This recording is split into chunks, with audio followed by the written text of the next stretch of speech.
Ya, masih rame dan masih trending topik mengenai masalahnya Bapak MKC ya, mengenai saat ini yang lagi rame, yaitu bagaimana ternyata dia ini diam-diam dipersekusi.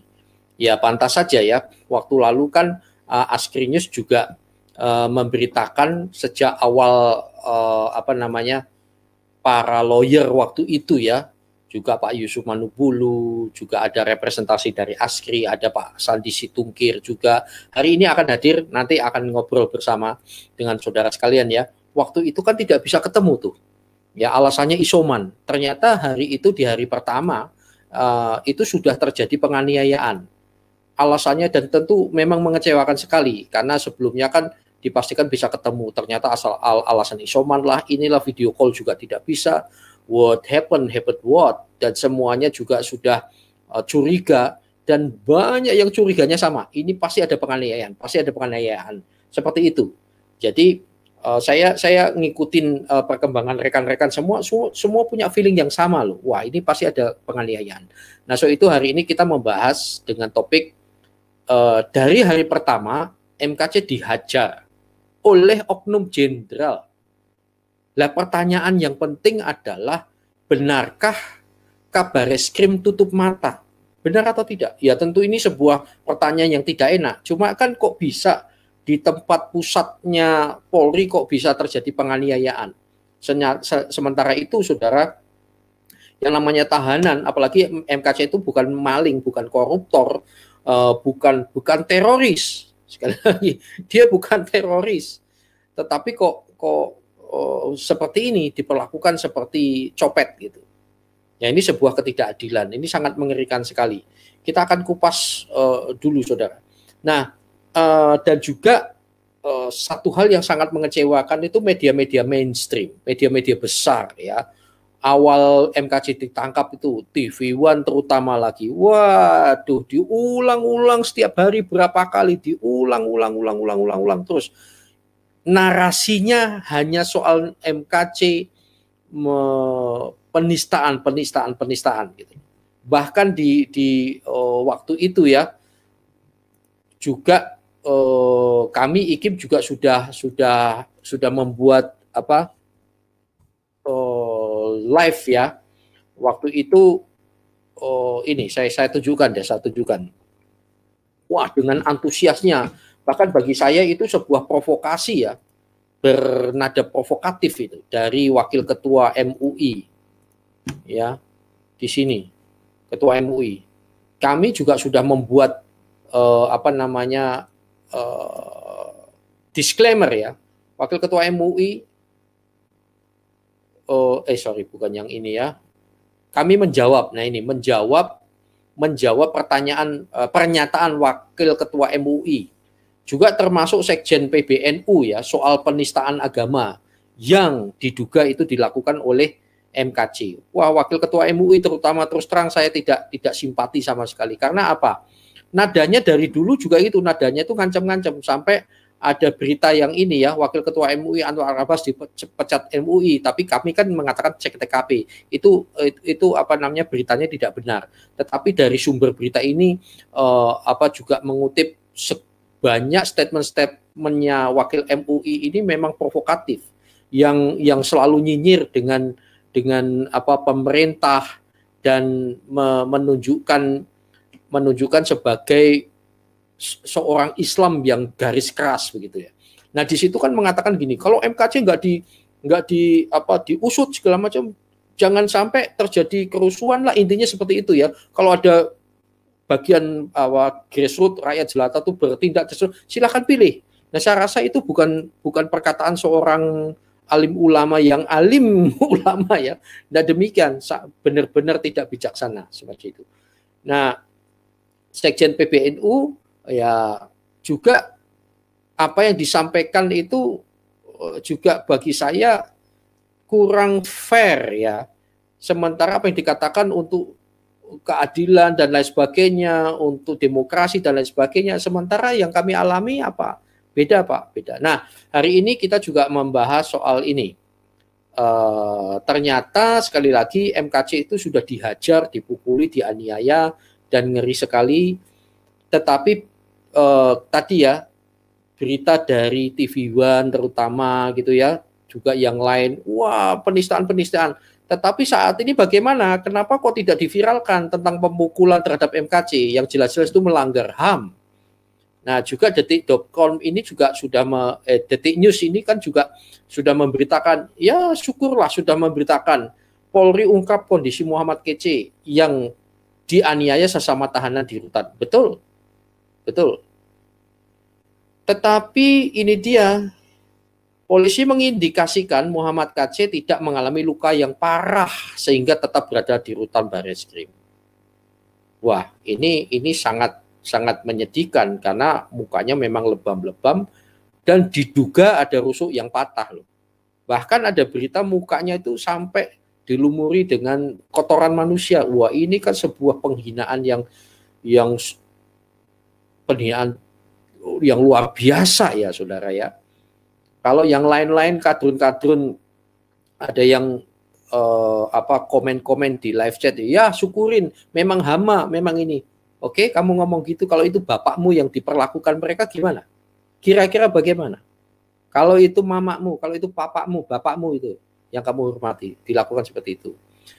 Dan puji Tuhan, saudara, lewat Askri juga akhirnya, karena ini berita kemanusiaan, maka kita punya partner-partner luar negeri sampai ke media internasional Alitea.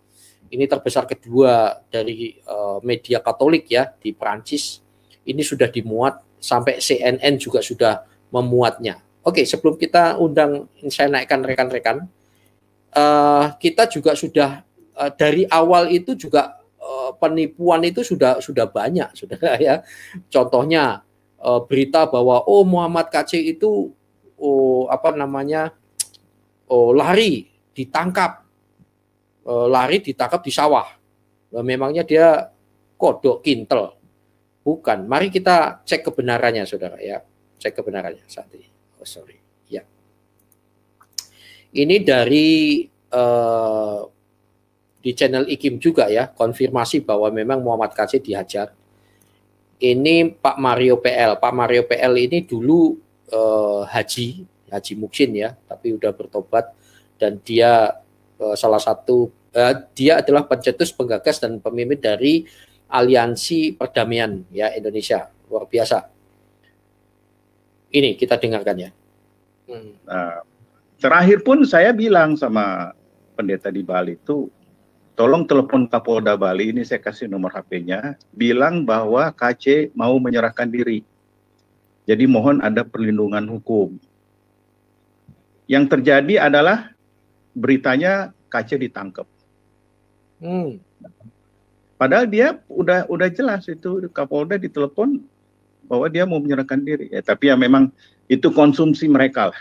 Artinya kalau KC menyerahkan diri seperti biasa mungkin beritanya tidak terlalu hot. Jadi supaya hot dibikinlah dia ditangkap. Itu saudara ya. Jadi ini konfirmasi langsung ya saudara dengan saksi matanya. Dan juga saat ini sebelum saya naikkan rekan-rekan, ini yang berikut adalah pernyataan dari Abi Saifuddin. Abi Saifuddin, kita dengarkan bersama. Dan menurut beliau MKC ini tidak salah. Karena dia hanya membacakan. Sementara pihak-pihak terutama ustadz-ustadz muslim intoleran itu kalau ngobok-ngobok Alkitab, wah seenak dengkulnya sendiri. Menghina-hina Tuhan kami seenaknya sendiri, baik di YouTube langsung atau di tausiah, dakwah-dakwah dan seterusnya. Itu udah jelas sekali. Tapi bagi mereka itu adalah dakwah. Tetapi ketika kita mengcounter, menjawabnya dengan pola apologetika kami itu disebut penistaan. Kan tidak fair. Kita dengarkan ya. Jadi apapun keadaan Muhammad Kc sekarang, saya sudah bilang kepada penjaga rutan dan penyidik, jangan sampai Muhammad Kc disentuh. Menyentuh Muhammad Kc berarti menyentuh orang Kristen seluruh dunia. Ya. Bukan seluruh Indonesia. Kami harus mengatakan itu. Karena kami tidak membela Muhammad Kc, tidak membela Tuhan kami, tidak membela agama kami. Kami membela kebenaran. Kebenaran di atas kebenaran.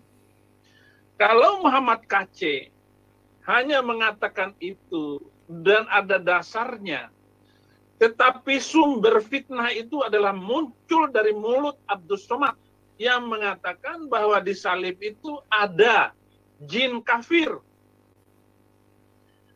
Di salib, kata-kata di salib ada jin kafir tidak ada di dalam Al-Quran, tidak ada di dalam hadis.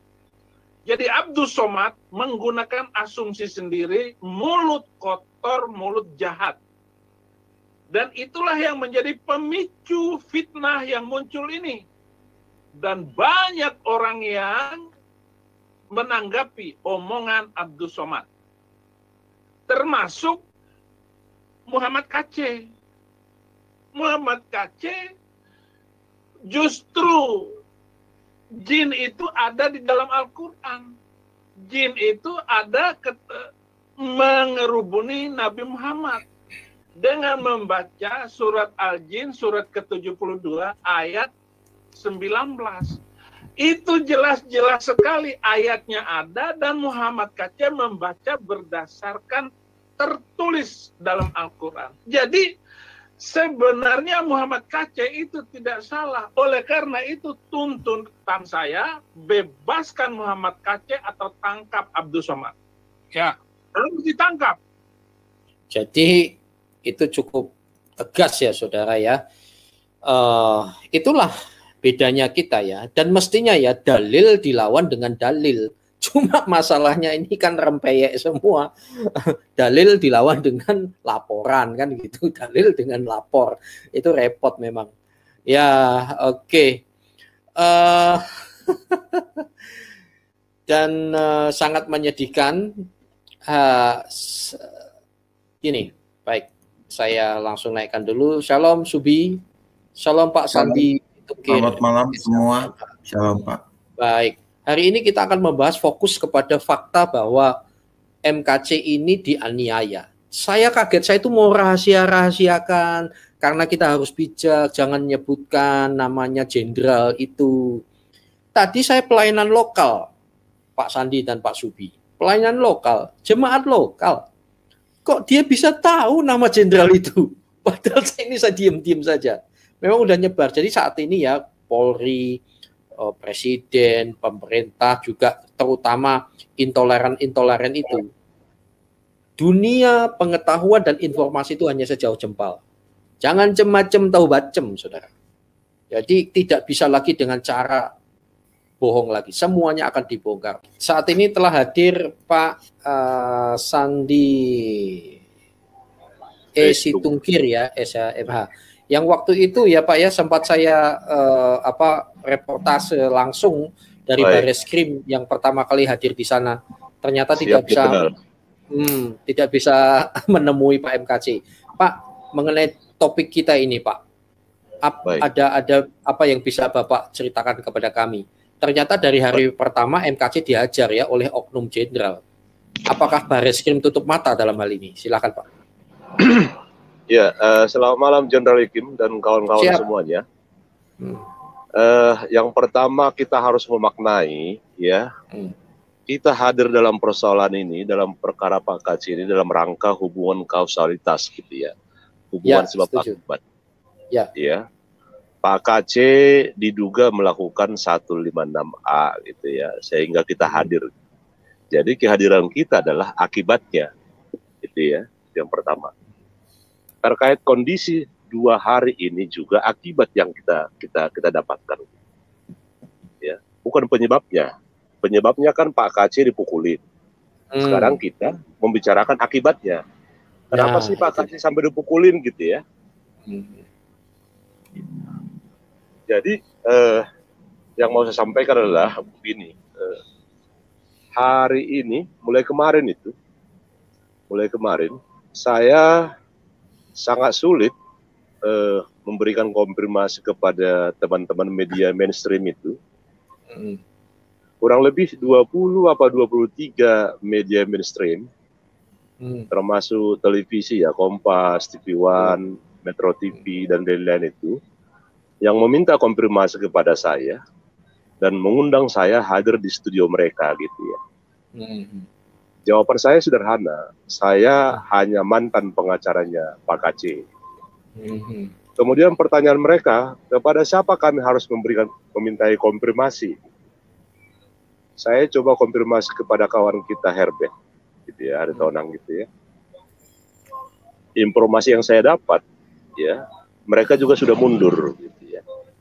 Nah, yang mau saya sampaikan adalah itulah kegagalan kita hari ini. Gitu. Kegagalan kita hari ini adalah memberikan hak-haknya Pak KC sebagai tersangka. Gitu ya. Menurut kita, Pak KC, kasusnya Pak KC ini kan bukan hanya persoalan Pak KC, gitu. Sehingga kita perlu urung rembuk. Gitu ya. Tapi kita melupakan siapa yang menjadi kuasa hukumnya Pak KC.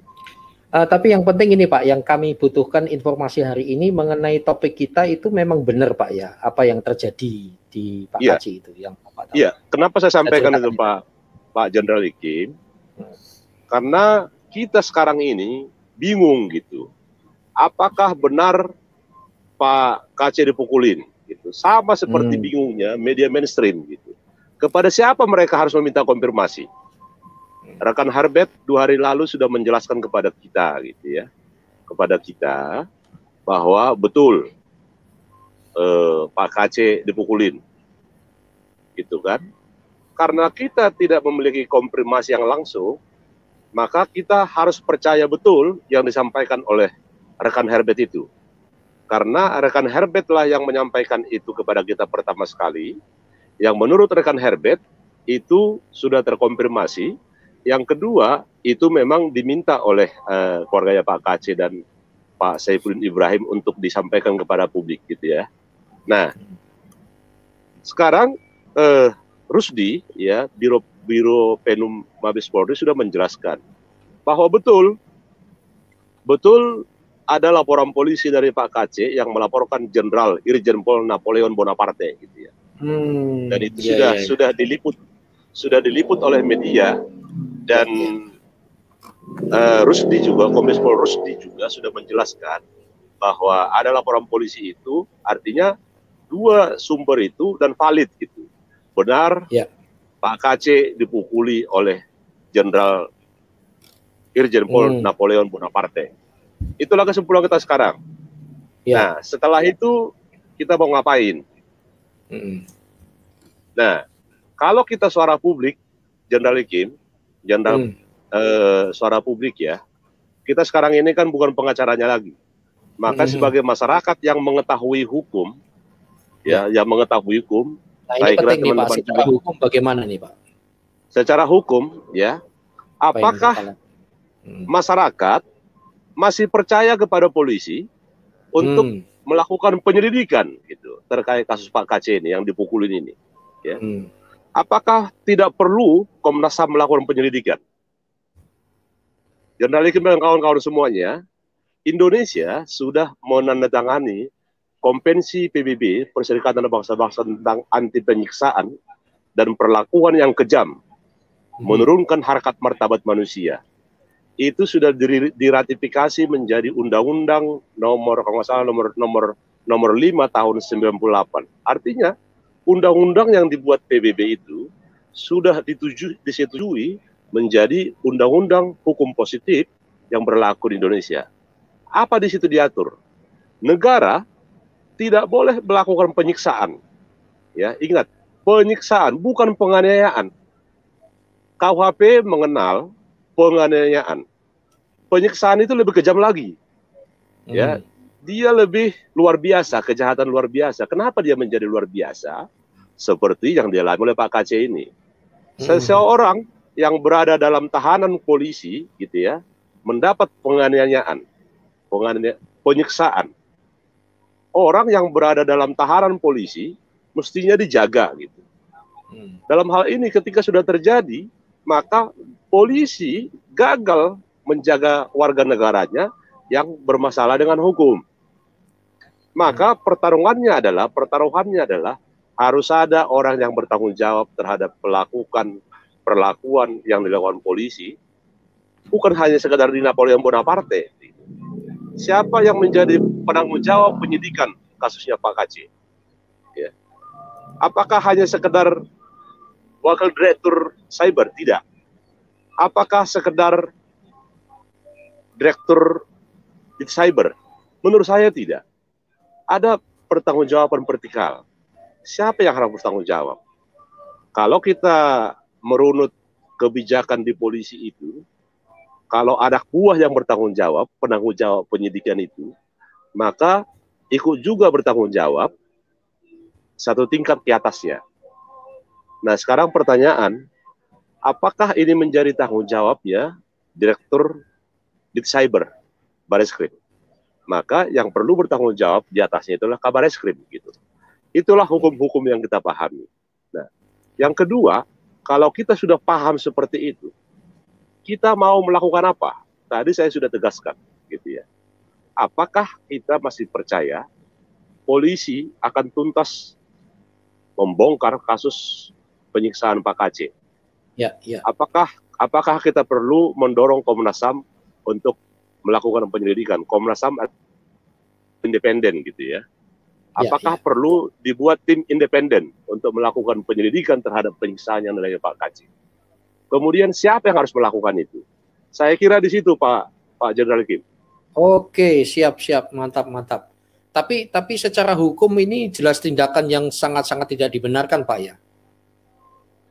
Kalau di konvensi. Tapi kok bisa terjadi gitu loh, Pak, masalahnya? Kok bisa terjadi di Bareskrim? Itu yang saya bilang tadi itu, Pak. Itu yang saya bilang itu, konvensi PBB itu menyatakan itu penyiksaan, gitu. Judulnya saja sudah menentang penyiksaan dan perlakuan yang kejam, menurunkan harkat dan martabat. Ya, itu sudah judulnya Undang-Undang Nomor 5 Tahun 98 itu, anti penyiksaan itu, Undang-Undang anti penyiksaan. Itu murni diduplikasi dari konvensi PBB yang disebut CAT itu, CAT ya, Convention Anti Torture itu, ya.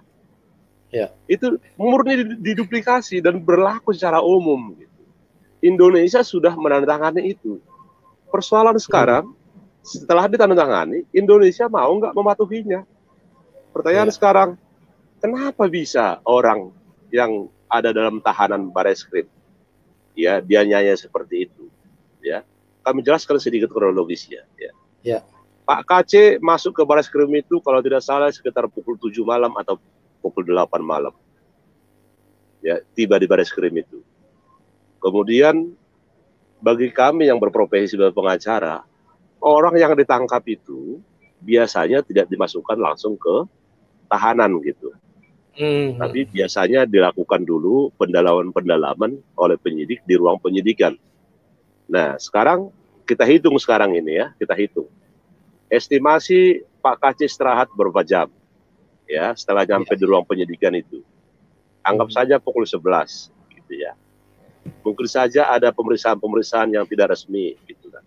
Nah, informasi yang beredar yang kita dapat itu, kejadian itu kemungkinan terjadinya sekitar pukul 1 subuh sampai pukul 3 gitu ya. Nah, sekarang posisi Pak KC ada di mana? Apakah di tahanan atau masih di ruang penyidikan gitu? Itu yang perlu dijelaskan oleh Bareskrim. Bila perlu membuka CCTV yang ada di Bareskrim itu. Itu yang perlu kita dorong supaya perkara ini tidak semua menduga-duga, ya. Mabes Polri bertanggung jawab untuk membuka perkara ini seterang-terangnya. Kalau masyarakat masih mau mempercaya mereka, Kalau mereka tidak mau seperti itu, maka kita butuh penyelidikan independen yang dilakukan oleh Komnas HAM. Jadi tidak dibenarkan orang yang ditahan terjadi penyiksaan, terjadi penganiayaan. Ya. Tanggal 26 sudah ada laporan polisi, ya. Kita datang ke sana, sudah terjadi pemukulan itu. Sehingga yang saya lihat adalah sudah terjadi sebelumnya pemukulan itu kan. Yang saya lihat adalah memang polisi sengaja menutupi itu menggunakan keputusan Menteri Hukum dan HAM itu terkait isolasi mandiri 14 hari.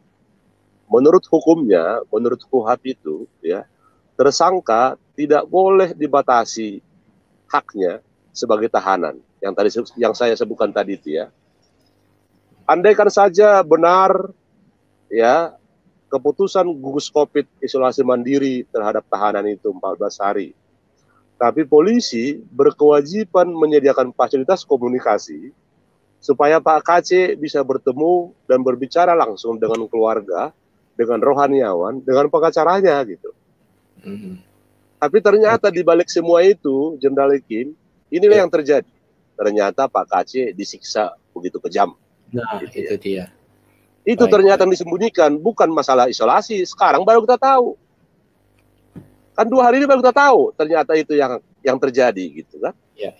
Kalau sebelumnya, ya kita percaya. Kenapa kita percaya? Karena dia pejabat negara, bos. Iya, bukan. Kalau dia bukan pejabat negara, mana percaya kita? Ya. Itu Jenderal Kim. Hanya karena dia pejabat negara. Gitu.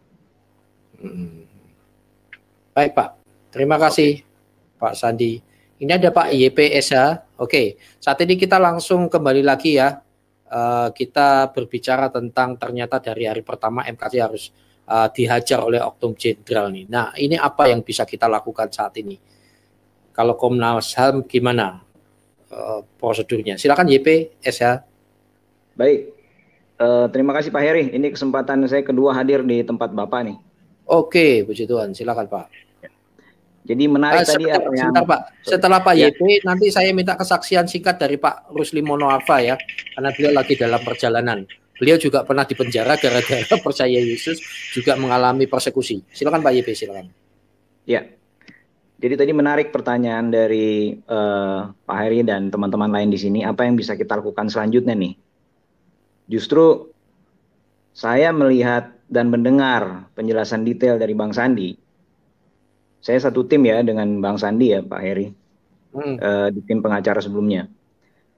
Saya melihat ada satu hal yang luput juga dari diskusi kita, yaitu permohonan visum dari Pak KC yang belum ada beritanya. Nah itu dia. Bahkan yang saya baca, kalau nggak salah saya baca di Detikcom ya. Jadi pihak polisi merasa tidak diperlukan lagi visum karena kesehatan Pak KC dianggap itu lukanya ringan. Jadi cukup dirawat di klinik rutan. Nah, ini satu poin ini yang masih berlangsung, yang kalau saya lihat, ini seakan-akan ini yang kita lawan sebenarnya ini adalah sistem yang korup ya. Betul. Sistem yang dipergunakan oleh oknum-oknum. Dan menurut hemat saya, kita akan sulit kalau melawan secara face to face sistem seperti ini. Jadi tadi Bang Sandi udah sampaikan kan, pertanyaannya apakah kita masih percaya dengan penyidikan yang terkait dengan si terduga Napoleon ini ya? Apa kita masih percaya? Karena apa? Karena yang memeriksa ya sistem itu gitu. Indikatornya apa? Ya mudah, tadi satu hal yang luput dari pembicaraan kita adalah ini bagaimana hasil visumnya. Ini Pak KC ini disabilitas loh. Iya betul. Bayangkan penderita disabilitas dihajar begitu, pingsan, dihajar lagi. Ya. Bandingkan dengan Yaya Woloni yang baru sesak napas sedikit langsung masuk rumah sakit. Ini Pak KC disabilitas dihajar kayak gitu, jelas resikonya jauh lebih besar dibanding hanya sekedar Yaya Woloni yang sesak napas ya. Dan itu kebiadaban saya rasa Pak. Iya, dan ini terus terang Di link-link manapun kalau saya dengar ini luput loh Pak Heri dibicarakan loh ini. Nah tadi kembali lagi ya ke poin apa yang bisa kita lakukan. Tadi konsepnya adalah sekarang ini kita jangan melawan sistem ini face to face Pak. Ya kita harus melawan sistem ini dengan menggunakan juga peraturan perundang-undangan yang ada. Tadi sudah dibuka opsi Komnas HAM. Ya. Tapi kembali lagi Pak Heri, Komnas HAM ini kita tidak cukup dengan teriak-teriak di sini. Itu harus ada apa nih actionnya. Kalau buat kita lawyer-lawyer ini yang kita paham adalah ya kita harus membuat suratnya gitu loh. Masukin permohonannya. Narasinya dibuat oleh lawyer-lawyer yang paham, misalkan nanti dipimpin oleh Bang Sandi lagi. Dibentuklah ini lawyer-lawyer. Jangan dong, aduh. Sifatnya Nah, khusus Ya, ini kita- yang untuk nyurat ke Komnas HAM, apakah harus lawyer, Pak? Bisa nggak kalau misalkan ya kayak kita ini gitu ya, para Kristuber? Ya, gini. gitu. izin Pak Heri. Ya, Kenapa silakan. saya sarankan ini harus lawyer ya? Karena yang namanya surat menyurat ini adalah produk hukum Pak Heri. Jadi narasinya pun harus narasi orang hukum yang buat. Iya, iya. Seperti tadi apa yang disampaikan detail oleh Bang Sandi, ya detailnya itu dituangkan tertulis Ya, ya. dan dikirim kepada lembaga-lembaga independen ini. Iya, yang penting ada orang hukumnya kan, Pak. Yang penting kan kita berbicaranya valid data faktanya kan. Iya, iya, ya intinya menurut hemat saya ini produk surat menyurat ini harus minimal diawasi oleh orang-orang hukum karena Ya, orang hukum nanti yang bisa kami ada memberikan penasihat poin-poin. hukum, Pak. Jadi bisa lakukan Oke, itu oke. nanti. Ya, ya. Baik, lanjut Ya, Pak. jadi- Silakan. Apa ya, selanjutnya jadi yang poin- harus kita lakukan? Ya harus action, Pak.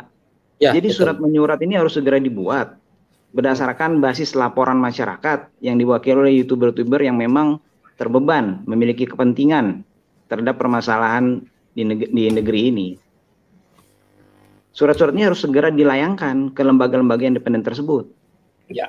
Karena kalau sistem di dalam negeri ini sudah tidak bisa diandalkan, ya terpaksa kita menyampaikan kepada sistem yang lebih tinggi.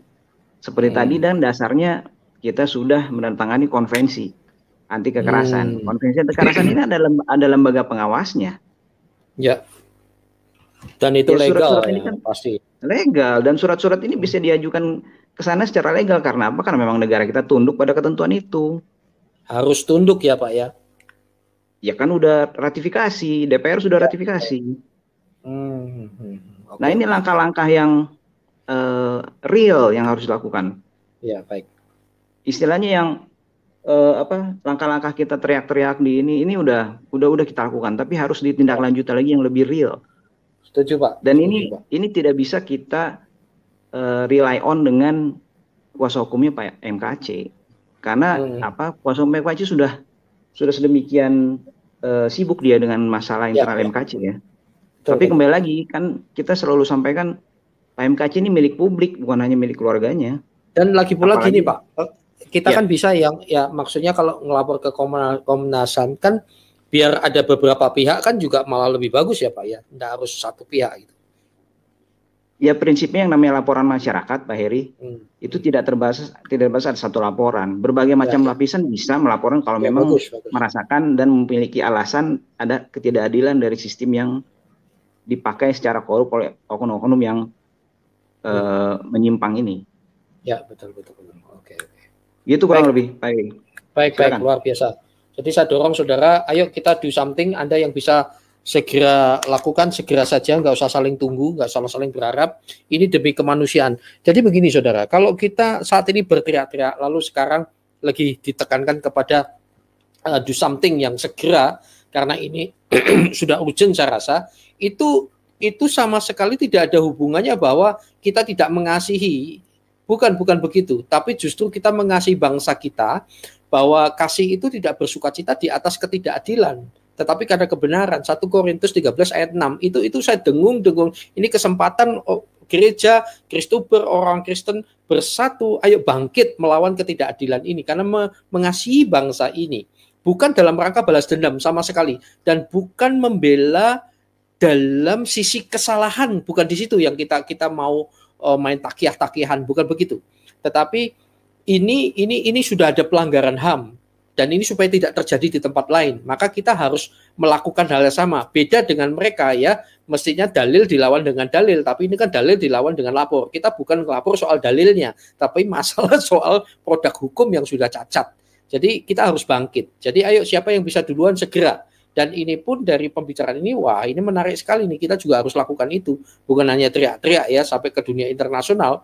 Nah kalau soal dunia internasional gampang, sampai ke Amnesty Nasional segala macam, sudah bukan hanya saya, banyak rekan yang sudah punya jalur, jadi tinggal tunggu aja.